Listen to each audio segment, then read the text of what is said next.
Good morning and welcome to class 6 of our series on the Nicene Creed. Today we talk about the atonement or the significance of Jesus's death on the cross. And my name is Father Patrick Cheng. I am the theologian in residence at St. Thomas Church, Fifth Avenue. And I'm delighted that you can join us today, either live through Zoom or viewing this as a recording. So today is the 21st Sunday after Pentecost, and the gospel reading is from the Gospel of Matthew. In the reading, you have the Pharisees, or one Pharisee who is a lawyer, who is trying to test Jesus and ask Jesus which commandment is the greatest. And Jesus responds, of course, with the two great commandments, loving the Lord your God with all your heart and with all your soul and with all your mind, and then also loving your neighbor as yourself. And so I think it's important to focus on this message of love today. A lot of what we're going to be talking about with the atonement arises out of God's love for us. And our love is a result of that love. And the love that's used in this passage is the Greek word agape, which, as you know, those of you that took the course in 1 Corinthians, is the kind of self-giving love that is divine, and is the caritas or charity in the Latin. And so I ask you to keep in mind the great commandments and the notion of love, our loving God and neighbor and God loving us. And I invite you to read together with me the collect of the day. Almighty and everlasting God, give unto us the increase of faith, hope, and charity, and that we may obtain that which thou dost promise. Make us to love that which thou dost command. Through Jesus Christ our Lord, who liveth and reigneth with thee in the Holy Spirit, one God forever and ever. Amen. All right, so we begin our class today on the Nicene Creed, and we continue with our discussion of the second person of the Trinity, God the Son. And the largest part of the Nicene Creed is about Jesus Christ, so it's no surprise that we continue to talk about Jesus Christ. And last week we spoke about the incarnation, the Word made flesh. We looked at 6 ancient Christological heresies that arose out of this notion of Jesus being truly human and truly divine. And we also looked at the doctrine of Mariology, some of the dogmas relating to the Virgin Mary. And I think, we talked about the importance of the incarnation to the Anglican tradition, Episcopalians. And we really said, Christmas is an important part of this, right? And it's no surprise that the focus of Christmas is the incarnation. Now, this week we look at the other end of Jesus's life with the atonement, Jesus's death, and in many ways, Jesus's sacrifice. And, for many people, the doctrine of the atonement is problematic. It does raise questions as to why God would require Jesus's death for redemption. And I hope to speak a little bit about the atonement in the context of the Nicene Creed, but also larger theories of atonement that's important to understand in order to understand the Creed. And so rather than the Christmas focus, today's focus is on Good Friday, right? And again, if you've thought about this, this notion of Good Friday being good, right? So much is focused on the cross and the death on the cross. Why do we call this Good Friday? Well, this is the day in which our redemption occurred. And it's for that reason that we call it Good Friday. And so we'll be focusing on the end part of Jesus's life today. The text from the Nicene Creed that we'll be reading, right one, is, and was crucified also for us under Pontius Pilate. He suffered and was buried. So not a lot of words, but we will be spending our hour today talking about this passage from the Creed. And then also in Rite 2, for our sake, he was crucified under Pontius Pilate. He suffered death and was buried. Now, as I was talking to some of you before class, we're also going to look at Jesus's descent into hell, which for many of you, you've asked about this. It's a sort of a fascinating case, but it is not in the Nicene Creed. It is in the Apostles' Creed. And so the language of the Apostles' Creed here: suffered under Pontius Pilate, was crucified, dead, and buried. He descended into hell. And so even though this language is not in the Nicene Creed, I think it's important to talk about, and we will talk about this. Also, note that the word dead, actually in the Apostles' Creed here, does not appear in the Nicene Creed. And so, at least not in the Greek and the Latin. The Right to Contemporary Language version includes that. But so we will look at this concept also. And so, this is a continuation over the Philippians hymn, the kenosis, the self-emptying hymn that we talked about. You may remember this in terms of Jesus's descent, Jesus being pre-existent, at creation with God, equal to God, but self-emptied, God's self, to become a servant, to humble, himself, became obedient to the point of death on a cross. And so this diagram you're familiar with, in terms of Jesus's span. You start off with the preexistence and the incarnation, and it's a continual descent, right? You've got the descent of the incarnation to the nativity, and then you have Jesus's lifespan to the crucifixion, to the cross, to Good Friday, and then the descent continues into hell and Holy Saturday. So you really have this continual descent, and sort of at the lowest point. And that's what we'll be talking about today. I also wanted to just point out something about the original Nicene Creed. Some of you may have noticed that, well, we had spoken about this, that the original Nicene Creed, which is on the left side of this page or the slide, basically is very different than the Nicene Creed that we have inherited, which is on the right side. And if you look at the left side, everything we're going to be talking about today, the atonement and, sort of in terms of, the descent to hell, is only encapsulated in one word in the original Nicene Creed from 325, the word suffered. So if you look at the original Nicene Creed, you see this: who because of us men and because of our salvation came down and became incarnate, became man, suffered. And that's the only word that talks about all this in the original Nicene Creed. If you look at the current creed, our what we call the Nicene Creed, but is really the Niceo-Constantinopolitan Creed, you see that's where this red language, this is all added, right? And was crucified for us under Pontius Pilate, and suffered and was buried. So all this other stuff is what's added to the contemporary creed as we know it. The original creed just had the word suffered. So there was clearly an expansion.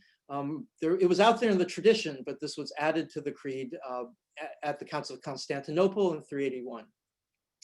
So our outline, our agenda for today, we will be talking about the atonement, as I mentioned, the significance of Jesus's death. We'll be talking about atonement theories, sort of different ways of looking at Jesus's death and the atonement. We'll be looking at the crucifixion and the practice of crucifixion in the ancient world. Also, we'll be looking at Pontius Pilate.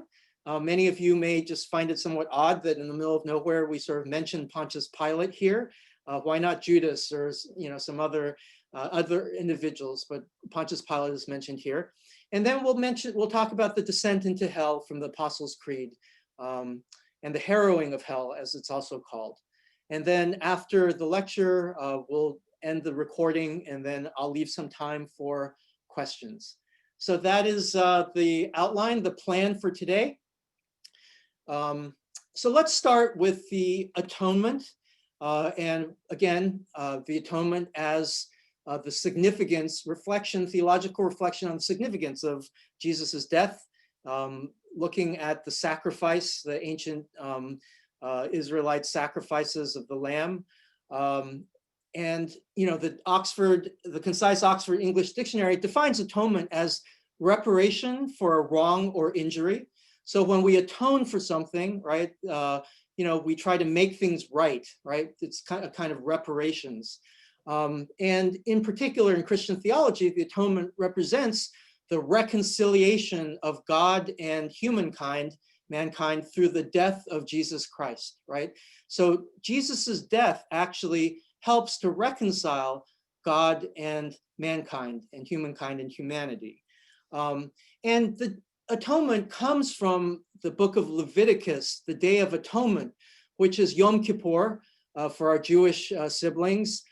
This idea on the Day of Atonement, this is where they actually had two goats, if you will, one male goat that was sacrificed to God, and another male goat that was called the scapegoat, on which the sins of the people were laid on the head symbolically of the scapegoat.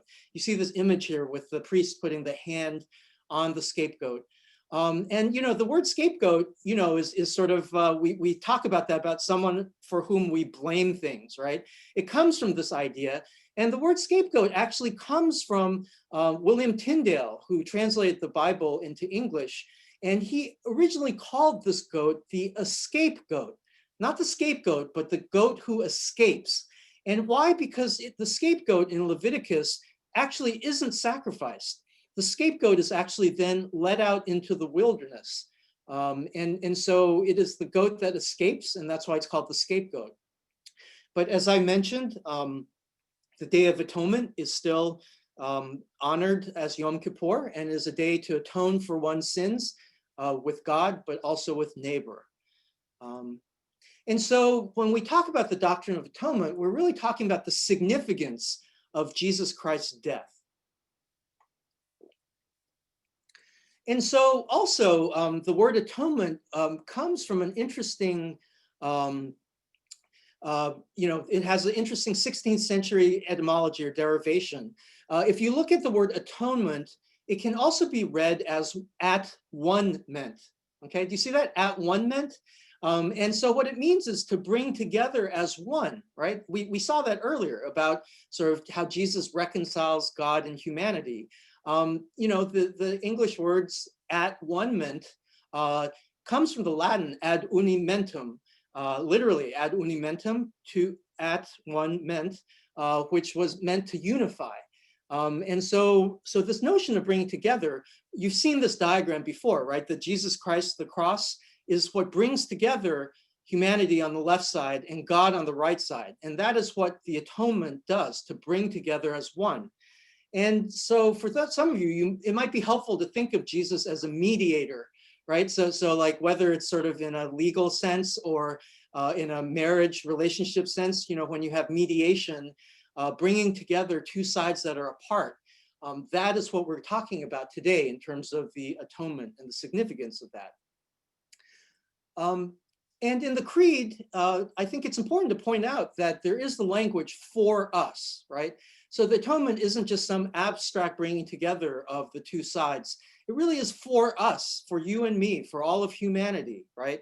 That if you look at the Creed, if you look at the middle part with Rite 1 and Rite 2 of the Book of Common Prayer, you actually see this idea of crucified also for us. And in Rite 2, for our sake, he was crucified. So for our sake instead of for us. You also see that, in the Greek, you see the words huper, hemon, which means for us. And then also in the Latin, pro nobis. Again, those of you that are familiar with the musical settings of the Creed, pro nobis, for us. And interestingly, just pointing out with the Apostles' Creed, actually, the notion of for us is not in the Apostles' Creed. But the reason why it's for us is that it is a reversal of original sin. We talked about original sin last time in the context of the Virgin Mary, and how Jesus and the virgin birth really broke the chain of original sin. We had some very good conversations afterwards in terms of questions about original sin. But the notion of atonement is a reversal of the original sin, which we'll get to at the end of the class. But that is really how it is for us. Another important thing about the atonement is there is an idea of the divine exchange. there's some kind of exchange between divinity and humanity that's not implicit or not explicit in the creed, but is implicit. And I think this image here is very powerful. It is the crown of thorns on the one hand and a royal crown on the other, one representing humanity and the other representing divinity. And in the person of Jesus Christ, you have both, right? And so there's some kind of divine exchange with humanity going on there. And so, here's another diagram, again, in the atonement, in Jesus Christ, God takes on humanity and humanity takes on divinity. And some of you may know the story, Mark Twain's story, The Prince and the Pauper. I think a number of you do. It's an interesting story. It's like historical fiction about, a prince who is actually Edward VI, who is the son of Henry VIII, under whom the first Book of Common Prayer, Edward, was issued, the 1549 prayer book. But in this story, Edward meets a pauper who was born on the same day and happens to look just like him. The pauper's name is Tom Cantor, I think. And basically, he takes the pauper in and they decide to exchange. They take each other's clothes. And so the prince takes on the pauper's clothes and goes outside, and the pauper takes on the prince's clothes and remains within the court. And people think that the pauper has a disease and lost his mind because he doesn't remember anything. And the prince actually gets to experience life outside. And so I think it's actually a wonderful way of thinking about the divine exchange, about how Jesus takes on the clothes of humanity. And because of the atonement, we take on Jesus's clothes of divinity. This Saint Athanasius puts it really well. The Son of God became man so that we might become God. We saw this earlier in terms of C.S. Lewis paraphrasing this, right? So, humanity became divine, or the divinity, God became human so that humans could become divine. And then also, I wanted to mention this. Many of you don't know about this prayer. Those of you that are priests or sacred ministers may know this. This is a prayer that I often say at the time of the offertory, but I don't say it out loud, so you wouldn't hear it unless you're at the altar. But it's a prayer that I say when I add the water to the wine. And again, during the offertory, you're singing a hymn, and so chances are you're probably not noticing what's going on at the altar, but there's a point in which water is added to the wine, right? This is a lovely prayer. It says, by the mystery of this water and wine, may we come to share in the divinity of Christ, who humbled himself to share in our humanity, okay? By the mystery of this water and wine, may we come to share in the divinity of Christ, who humbled himself to share in our humanity. Well, what does this mean? Well, you've got the mixing together of the water, which symbolizes humanity, and the wine, which symbolizes Jesus and the divinity. And the mixing of that, there is some kind of divine exchange, right? This prayer is saying that, by adding the water to the wine, in some ways that we, the humans, are becoming divine because the wine has been added to the water. And conversely, Jesus has shared in our humanity with the wine being diluted, or with the water being added to the wine. So I think it's a beautiful prayer, and it also talks about this divine exchange that's in the liturgy, not super well known, but it is something that is done. So with that background about the atonement, let us go into sort of the various atonement theories. And by atonement theories, I mean sort of throughout the Christian tradition, how we understand the saving significance of the death of Jesus Christ on the cross.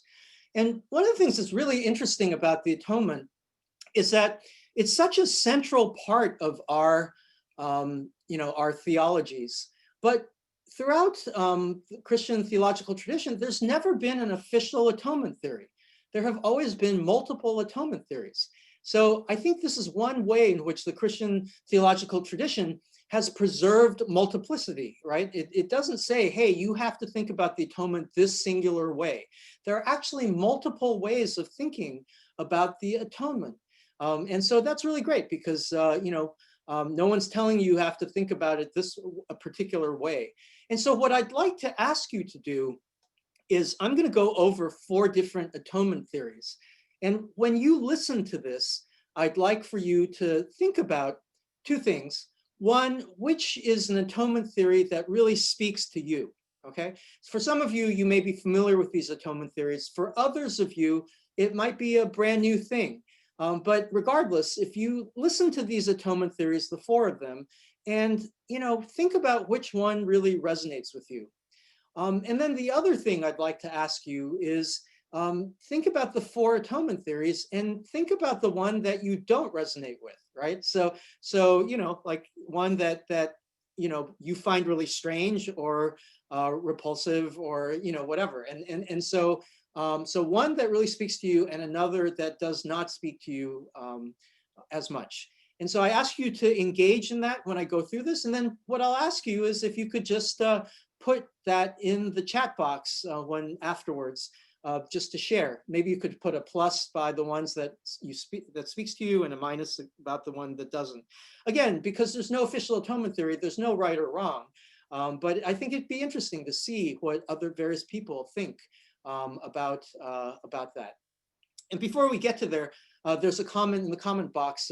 Is the water and the wine mixture also to represent when Jesus died, where the Roman soldier punctured Jesus and the water mixed with blood flowed from the wound, confirming physical death? Absolutely. So there is also the symbolism of the side wound. But I think the prayer that's said at the offertory is a nice way of thinking about the 2 natures of Christ, but also the divine exchange between humanity and divinity. So thank you very much for that comment. Okay, so the 4 atonement theories I'm going to talk about here are the ransom theory, the satisfaction theory, the moral influence theory, and the penal substitution theory. And what I'd like to do is just curious, for those of you, if you're able to pop out the participant panel, there's a button, I think, at the bottom that says participants. I'd love it if you could just click on a yes, there's a green check mark or maybe a thumbs up or something. Have you heard of any of these atonement theories? I'm just kind of curious, and if you haven't, if you could click a no. I just want to get a temperature taking. So I see, right now it's about half and half. I see a couple of greens. I see a couple of reds. So no shame if you haven't really experienced the atonement before. Yeah, so I think those of you that thank you for those of you that have responded. It seems like some of you have in fact known about the atonement theories, others haven't. And so yeah, and thanks for those of you that put this in the chat. So we're going to go over this, and if you haven't, not a problem. In fact, that's what this is all about. So the 4 theories, and again, as I mentioned, I invite you to pick one that really speaks to you and another that does not speak to you. Okay, first, ransom theory, and it is what it sounds like, right? Pay up or else, this idea of ransom, a ransom note, okay? And you might be thinking to yourself, wait, what is he talking about? How is this so? Well, so the ransom theory of atonement is actually the most ancient one, and the idea is that humanity, we were held hostage by Satan through the fall, right? Through original sin, we were held hostage by the devil. And as a result, God sort of ransomed us by serving up Jesus as the ransom, right? As the bait. And this is, it's really interesting, the cross as a fish hook. So the idea is that Jesus on the cross was the bait for the devil. Again, you might be saying this is really odd. And again, I will sort of go ahead and sort of explain to you sort of why this was the case. But this fishhook notion of atonement, Gregory of Nyssa, one of the Cappadocian fathers, came up with this. And basically what happened is that Satan did in fact take the bait. Jesus died, and so Satan tried to consume Jesus, and instead Satan, got the fishhook, caught Satan, and Jesus was freed. Okay, And so again, it's sort of an odd sense, but this notion of Jesus as ransom for us really comes from the story of Jonah. Okay, so Jonah, remember Jonah and the whale? We think of it as a whale, but some of you, the biblical types out there will know that it's really about a big fish, right? And this image of Jonah is actually one of the most ancient images of, the descent into hell, or actually sort of Jesus's death and resurrection. If you think about it, Jonah was in the belly of the fish for 3 days and then was spit out. And so the ancient church actually thought of this thing, Jonah, as a metaphor for Christ. And so, Jonah was in the belly of the fish, and so the fish was like Satan, right? So it makes sense that that there was a hook, a fish hook that tried to trap Satan, and Jesus then was sprung from the trap, and in the process saved humanity, right? And so that is why, through Jesus's death under the ransom theory, Christ bought our freedom by being, paid as a ransom, right? Do you get that now? So Jesus was the ransom that paid for our freedom, but Jesus also escaped because the devil was tricked. And this is also called the Christus Victor notion of atonement. Gustav Aulin was a scholar who wrote a book called Christus Victor, arguing that this was the most ancient atonement theory. Okay, and many scholars think it was, that this idea of Christ as being victorious over Satan, over the devil, over evil, that is the significance of the cross. The second atonement theory is the satisfaction theory. So here you see all this money. So I mean, there's a theme here, right? Ransom, money, and you see an IOU note. And this is different than the ransom. This is about debt. So I would not claim to assume any of you would have experienced being in debt, but assuming that some of you might have, or you might know people who have been in debt, you know that debt can be a real burden, right? That especially if you're overwhelmed with debt, it's like credit card debt, and the interest on interest just keeps on accruing. How are you ever going to get out of this debt? And so it is passed on, in some ways from month to month, from year to year, maybe even generation to generation. And so this metaphor of the debt is at the heart of what we call the satisfaction atonement theory. And it was proposed by Anselm of Canterbury, Archbishop of Canterbury, 11th century. And we have heard from Anselm before, sort of the definition of theology. And in one of Anselm's great works, Cor Deus Homo, the word Cor Deus Homo means why God became human. Cor, why, Deus, God, Homo, human. Why did God become human? Well, this satisfaction theory is Anselm's reasoning for why God became human. And this is the beginning of a manuscript of Cor Deus Homo that is held by Lambeth Palace, I believe.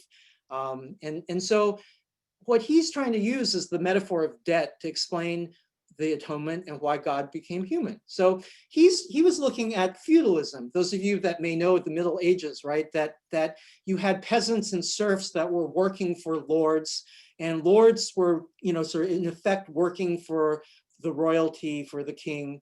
But each of them were indebted to the others, right? Exchange for protection, the lords had to give the king money, and the peasants worked on the lord's land and gave them, crops in exchange for being able to farm. But what would happen is sometimes that, the peasants or the serfs wouldn't be able to pay up, right? Or maybe the lords wouldn't be able to pay up to the king. And so they would owe money. There would be debt that would be owed to the Lord, right? So it's not like credit card debt like we were talking about today, but it was just as scary, and the consequences were probably worse in terms of death if you didn't pay up, right? Or punishment. So there was this real notion of being in debt. And so, how do you ever get out of debt? Well, according to Anselm, the atonement was the payment of the debt that we took on, again, from the fall or from original sin, that because of the fall, we owed a debt to God. You get that? Again, in Genesis, we owed a debt that was so big that no human being could ever repay it, right? It's like the biggest debt in the world, and it kept on accruing interest generation after generation. So how in the world would we ever break that debt? And Anselm's answer was Jesus. Jesus's atonement on the cross was in effect forgiving debt, right? You see this image here, debt is like a ball and chain, and Jesus's death was breaking that chain of debt. And that is why cor Deus homo, why God became human, because no human could reverse the fall that Adam and Eve caused. It had to be a human that was both human and divine. And therefore, Jesus Christ, the coming of Christ had to be the case in order to pay off humanity's debt to God. That was Anselm's very clever argument as to why the incarnation was necessary. Do you get that? It's sort of this logical argument, and it is the satisfaction theory of atonement. And it's also called the objective theory in the sense that it rights the scales objectively, right? That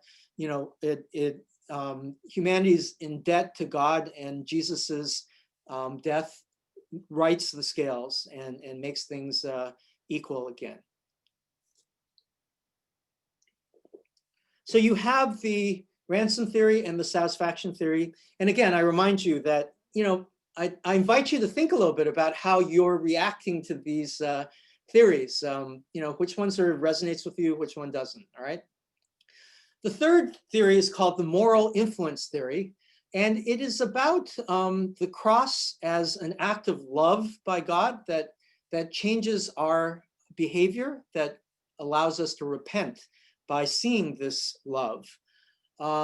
This was proposed by Peter Abelard, who was an 11th century philosopher and theologian, who was known as one of the most brilliant theologians of his time, and was just a fabulous teacher, right? He taught at the Cathedral School of Notre Dame before the current cathedral was built. But people came from all over to Paris to hear Abelard teach, right? He was just a fabulous teacher. But he also had some problems. So some of you may have heard the love story between Abelard and Heloise. I don't know if any of you have heard this. Feel free to put a little thing up in the participant screen if you have. But basically, Abelard was a very fabulous teacher, and one of the lay canons of the Cathedral of Notre Dame hired Abelard to tutor his 16-year-old niece, Heloise. And so Abelard tutored Heloise, but in the process, they both fell in love, and Abelard got Heloise pregnant. And so it's known as this love story, but it is a very problematic one.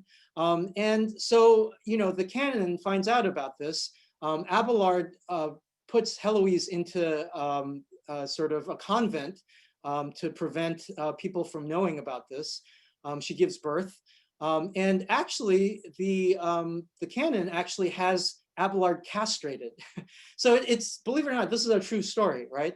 And so Abelard, as brilliant as he was, there's this whole story about Abelard and Heloise, but they are buried together in the Paris cemetery. But at the end of the day, Abelard's theory of moral influence actually says that God's love leads to our repentance. So the significance of the cross isn't that it's some ransom. It's not, that it's some kind of satisfaction of debt. The significance of the cross is that we see that, and our hearts are so moved, right? We're so moved by the cross that we then repent. And that is the significance of the cross, right? So it's a really interesting way of looking at atonement. And it's called the subjective theory of atonement because we subjectively, because of the cross, we sort of, our hearts are moved and we change our minds. And that's the significance of the cross, okay?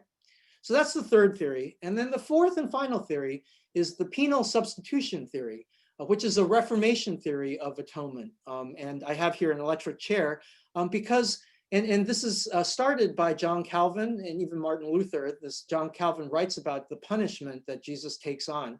That original sin is a death sentence, literally, right? In Genesis 3, we see that the sentence for original sin is death, and that's why Adam and Eve die, and that's why all of us die, because of original sin. But Jesus dies on the cross in order to die in our place, right? So the significance of the cross is that Jesus has died for us and taken our punishment on for us. And therefore, because Jesus has done that, we are set free, right? The Monopoly card, get out of jail free. So we're pardoned. So instead of us being punished, Jesus took on that punishment and gave us eternal life, right? So that is sort of the final penal substitution theory. And then, some of you may be like, well, how's that? It's similar to the satisfaction theory of debt, but this is much more serious in the sense that it's punishment in terms of the death penalty. Debt, DEBT, in terms of satisfaction, is more of a monetary burden. This is actually a penal burden, sort of the difference between civil law and criminal law. So here are the four atonement theories. Ransom on the one hand, remember the devil and the fishhook. The satisfaction theory with debt and Anselm and Jesus and the serfs. And then moral influence with Abelard and sort of our changing our hearts through the atonement. And fourth is the penal substitution, which is the Calvinistic sort of that Jesus died in our place and saved us from eternal damnation. So let me ask you this. So if you could just put in the chat box sort of which one speaks to you and which one doesn't. There are no right or wrong answers. If you could maybe just put a plus, or someone put yes to this, no to this. I'd love to hear that. And I think those of you, that it would be wonderful. I'm sure you'd like to see what other people think too. So let's just take a second to just see, I see some people, one person, yes to all four, and so various theories. But again, I think, it's interesting, talk about theological literacy. I think the atonement theories are really important because this notion of the cross is at the center of our faith, but all too often we don't really sort of talk about or understand these atonement theories. And so, the creed is an important part to understand that when it says that it was done for us. So thank you. Keep on putting on the chats. I'm going to move on and talk about the second topic, which is crucifixion. The notion of crucifixion appears in all the versions of the creed. We have in the Book of Common Prayer was crucified also. That's right one. Right two, we have for our sake he was crucified, and then we have the suffering and the buried. Do you see that? Right one. We see the word death in right two, but it's really interesting that the Greek and Latin does not have death in there. If you look at the Greek at the far left, you have the starothenta, which means crucified, and then you have the pathonta, which means suffered, and then the taphenta, which means buried or entombed in the Greek. And then in the Latin, before we get to Latin, so in the Greek you have stauroo, which means to be crucified, and then you have pasco or pathema, pathos, to suffer pain or suffering, and then taphe means to bury. So there's two words, in the Greek to be buried, but the taphe, the entombment, is the one that's used here. And then in the Latin you have crucifixus, which is the crucified in the Latin, and then passus, suffering, sepultus, buried, and then mortuus, you have the dead in the Latin in the Apostles' Creed, right?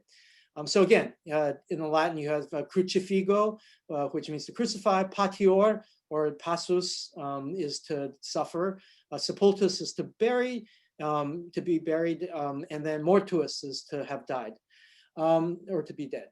And so, the notion of crucifixion is important. What I want to say is that I've mentioned this before, that the horror of the crucifixion has been sort of diluted, if you will, over 2 millennia, right? And I use the example of jewelry. I have nothing against crosses as jewelry. And it's sort of like, it's really interesting, right? To have like this beautiful jewelry representing the cross and the crucifixion.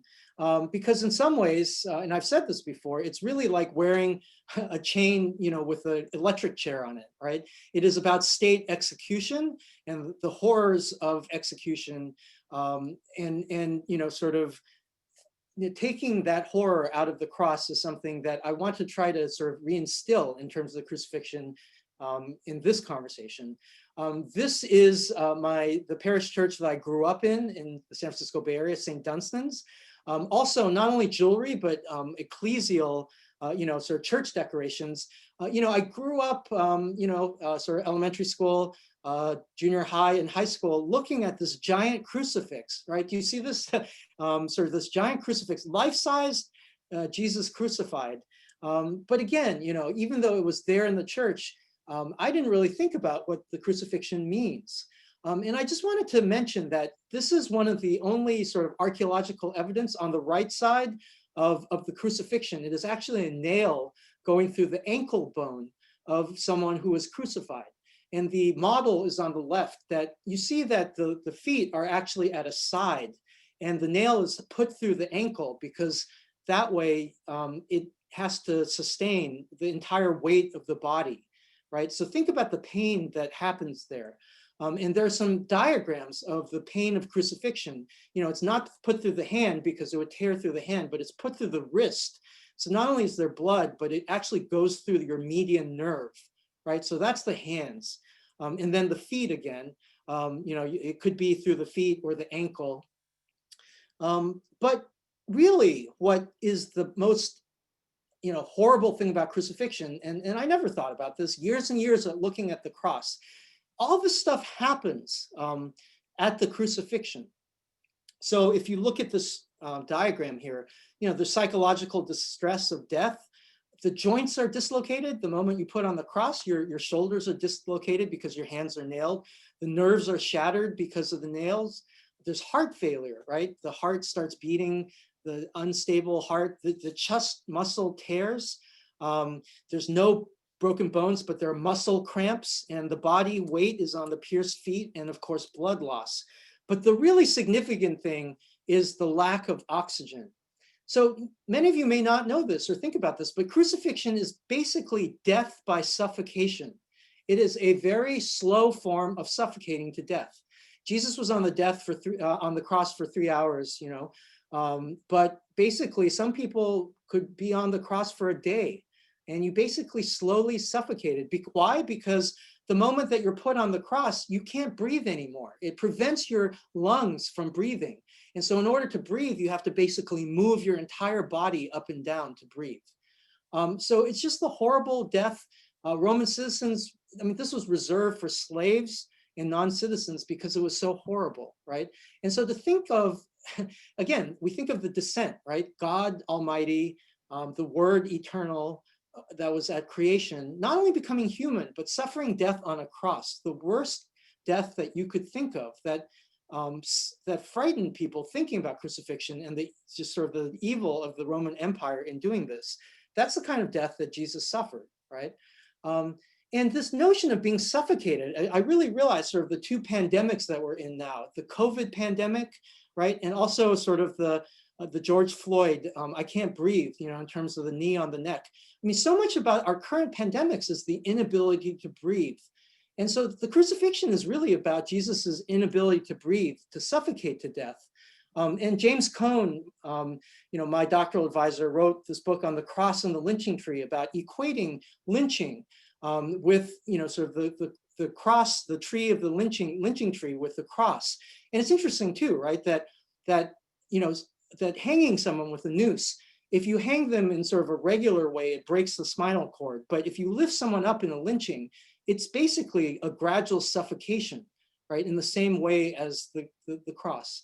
So this idea of sort of breathing is really connections, frightening, horrible, but I just wanted to raise that. And at the end of the day, the suffering of the cross, the real point is something I raised last time, that the real point for me about the cross is that God, through Christ, actually is able to understand our sufferings, right? That God is in solidarity with our suffering, whether it's disease, whether it's natural disasters, whether it's unrest, whether it's persecution. God's solidarity with us through the cross, I think, is one of the most powerful rationales for the cross. So there were all these atonement theories, but this is sort of the liberationist understanding that, when you look at the cross, it's not about God sort of sending God's son to death. It's really about saying, look, when we are at our lowest point, like the lowest point in our life, whether it's 2020 with just how horrible, how this year has sucked, or any other loss in terms of loss of loved ones, loss of one's job, loss of one's health, loss of hope, depression, anxiety. Whenever we are in the midst of suffering, the cross is a sign from God that says that God has been there. God has been there in the flesh. It is not a fetishization of suffering, but it is a solidarity with suffering, with our suffering. And that, I think, is the most significant part of the atonement. I mean, that I can get my head around. That makes sense to me. And I invite you to think about the atonement and crucifixion in terms of God's solidarity with us in suffering. And also theologically, remember we had all those heresies before. This is just a PS, right? The heresy of Docetism, that some people said that Jesus never really suffered on the cross, that Jesus was a phantom, right? Basically, Jesus never suffered. Well, I love this. It's a theology fail, right? This is it's a rejection of Docetism, talking about the crucifixion. Jesus did feel pain, right? A rejection of the thought that Jesus felt no pain. Let me go through the last two sections pretty quickly. Pontius Pilate, I mentioned, it's kind of odd, right? That why does Pontius Pilate appear here, right? If you look at all of the versions here, you have the Book of Common Prayer, you have the Nicene Creed, you have the Apostles' Creed, you have in the Greek, epi Pontiu Pilatou, and then you have sub Pontio Pilato in the Latin. Pontius Pilate is there. And here's, sort of the Greek word, the Pontius Pilatos, and the Pilatus in the Latin. Pontius Pilate was the governor, the Roman prefect of Judea. And we know historically that he's there from 26 to 36 AD. And, it was a historical fact. And that is the significance of naming Pontius Pilate, not because he just pops out of nowhere. It's a way of saying that Jesus, in fact, entered into human time, right? That Jesus's incarnation and death was not some kind of abstract myth or some kind of, timeless story. No, Jesus did enter into history. And by naming Pontius Pilate, you can actually name the time in which Jesus was crucified. And that, to me, is the theological significance of naming Pontius Pilate. If you look at the beginning of the Gospel of Luke, where he talks about the census, it says this was the first registration and was taken while Quirinius was the governor of Syria, right? Kyreniou, right? And so this idea is that, it was dated not because of years or the numbering system that we have now, but who was ruling at that time. And so I also wanted to notice that, we've talked about certain idioms, right? Like it doesn't make an iota of difference. Well, the whole idea of washing one's hand, right? Not being responsible, not being culpable, comes from Pontius Pilate washing his hands after he sentences Jesus to death, right? He says that he took some water and washed his hands, saying, I'm innocent of this man's blood, right? Labon, hudor, apenipsato taskeras. He took water and washed his hands. And athos emi apotu haimatos tuto. I am innocent of the blood of this man. So again, we have this notion of washing our hands of something, right? Comes from Pontius Pilate. And so, I think there is an implicit critique of empire here. Even though the Nicene Creed was adopted after Constantine had sort of brought together all the bishops, 318 people to Nicaea, throughout there were persecutions of Christians. This is a picture of the Emperor Nero. And if you look at the right side, it is said that Nero took Christians and held garden parties, and he used Christians as light. He basically burned Christians to provide light for his parties, his garden parties. I mean, just these horrific things about what the Roman Empire did. talk about original sin. But this is what, the critique of empire. I also see the mention of Pontius Pilate as a critique of empire. So I close finally with what many of you are really interested in, which is the descent into hell. This is not in the Nicene Creed, but is in the Apostles' Creed, that Jesus descends into hell. And this, we've moved from Christmas to Good Friday, and this is really about Holy Saturday, right? The very quiet time after sort of Good Friday and, the Easter Vigil, liturgically speaking, sort of this middle time, this middle space where Jesus has died and is buried. When we talk about Jesus's descent into hell, again, we look at the descent of Christ from pre-existence to incarnation to the crucifixion, and then the descent to hell, which is the lowest point. And here again, you see that it's not in the Nicene Creed on the left side, but it is in the Apostles' Creed, right? Descendit ad inferos, he descended into hell. And it's kind of an odd statement. And honestly, different versions of the Apostles' Creed may or may not use the word hell. Some use the word descended to the dead. Some Protestant versions just dropped this clause because it said that this is one of the later clauses that were added. And here it's interesting. In the Latin, you have descendo, which is descent. And then you actually have two different words. You have inferus, which means the underworld, right? Or the dead or the grave. That's the sort of Latin official version, right? Descended to inferus, the underworld or the dead. Infernus, this is where you get Dante's Inferno with the N, right? You just add one more word. You have inferus and then you infernus with the N. That's sort of the word for hell that we think of, the punishment of hell, right? So some versions of the Latin text have infernus, and that's probably more accurate in terms of the word hell when we think about that. But the original word, the inferus, is not so much hell, but really Gehenna, or the underworld, the place of the dead. And the Greek translation of the Apostles' Creed, even though that was a Latin version, I really like. He descended to the lower parts. That's the word, right? Katelthonta esta katotata. So the katotata is really meaning lower parts. Hell is kind of a loaded word, and it comes from Ephesians 4:9, right?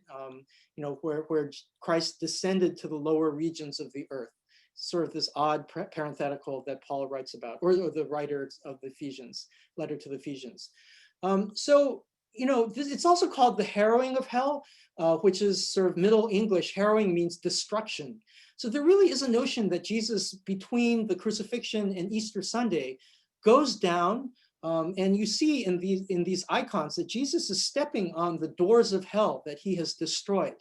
And one of you had said before class that there's a lot of not only iconography but art of the harrowing of hell, with Jesus leading people out. Here, Jesus is holding on to Adam and Eve, right? He's bringing them out of the grave. And this comes from 1 Peter, right? 1 Peter chapter 3, verses 19 to 20, where it's referred to as Jesus dying and then making a proclamation to the spirits in prison, right? Tois en phulake pneumasin, the spirits in prison, who in former times did not obey. So people have read this as a notion that Jesus, when he died, he went to the spirits in prison, and that's sort of going to the place of the dead, where he preached to the dead and then freed them. And the theological significance of descending to the dead, it might seem a little odd, but I think there are two things. One is that Jesus truly died, right? So regardless of what you think about the descent to the dead, this is a very powerful painting by Hans Holbein, The Dead Christ in the Tomb, where you look at the painting, it's horizontal, and it's as if you're looking into the tomb straight at the dead Jesus. Well, Jesus truly died, and that means that Jesus experienced everything that humans experience, right? So not only sort of the birth and the lifespan and the crucifixion and death, but true death, right? And suffering. So that's one significance of sort of going to the dead. But then also, as I mentioned in the beginning, it is through this that Jesus reverses original sin, which is, again, what I talked about. Christ, I said last time, is the new Adam, right? through the cross, it's a new tree. Adam and Eve fell through the tree in the Garden of Eden, and Jesus redeemed us through the tree of the cross. But more importantly, we go back to the art. Remember how Adam and Eve were being carried out by Jesus? This is another mosaic. It's a mosaic that shows that Christ not only is the new Adam, but Christ saves the old Adam. So literally, going to hell and bringing Adam and Eve, our first parents, out of hell, is really powerful. And that to me is about the reversal of original sin. So we've covered a lot of ground today, as usual, just about the atonement. And again, sort of this idea of reversing original sin. This comes from the Irenaeus notion of recapitulation or rebooting, right? Creation kind of went awry in the original sin with the fall. And so Jesus is God's attempt to start over again. And it's the Greek word anakephalio or anakephaleiosis. That's the doctrine of recapitulation, a new head, recapitulation that Irenaeus talks about. So there you have it. We talked about the atonement. We talked about 4 different atonement theories: ransom, satisfaction, moral influence, penal substitution. We talked about the horrors of the crucifixion, why it's important to remember that, and the identity with suffering. We talked about the reasons why Pontius Pilate is mentioned in the Creed, and we talked about the Apostles' Creed and the descent into hell. So I thank you for your patience and your attention. I hope you have a great week. And our next class, we will move from Good Friday to from Holy Saturday to Easter Sunday and the resurrection.